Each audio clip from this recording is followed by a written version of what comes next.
শয়তান আল্লাহকে চ্যালেঞ্জ দিয়েছিল, আল্লাহ আপনি তো জান্নাতে ঢোকাতে পারবেন না, এতগুলো জান্নাত কেন বানালেন? জাহান্নাম আরো বেশি হলে ভালো হতো। আল্লাহ বললেন কেন? শয়তান বলে, আল্লাহ এই সবগুলারে আমি ওয়াসওয়াসা দিয়ে মুনাফিক বানিয়ে নাস্তিক বানিয়ে জাহান্নামে ঢুকাবো। আমি চ্যালেঞ্জ দিলাম, ডান দিক থেকে ধোকা দেব, বা থেকে, সামনে থেকে, পেছন থেকে, নিচ থেকে, রগের শিরা উপশিরায় ঢুকে, মাজরাত দাম যেখান দিয়ে রক্ত চলাচল করে ওখানে ঢুকেও আমি ধোকা দেব। আপনি জান্নাতে ঢুকাবেন কেনমে? আল্লাহ বললেন তুমি আমারও চ্যালেঞ্জ দাও, এত বড় সাহস?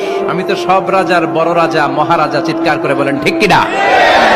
শয়তান আল্লাহকে চ্যালেঞ্জ দিয়েছিল, আল্লাহ আপনি তো জান্নাতে ঢোকাতে পারবেন না, এতগুলো জান্নাত কেন বানালেন? জাহান্নাম আরো বেশি হলে ভালো হতো। আল্লাহ বললেন কেন?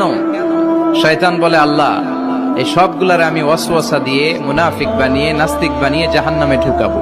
আমি চ্যালেঞ্জ দিলাম, ডান দিক থেকে ধোকা দেব, বা থেকে, সামনে থেকে, পেছন থেকে, নিচ থেকে, রগের শিরা উপশিরায় ঢুকে, মাজরাত দাম যেখান দিয়ে রক্ত চলাচল করে ওখানে ঢুকেও আমি ধোকা দেব।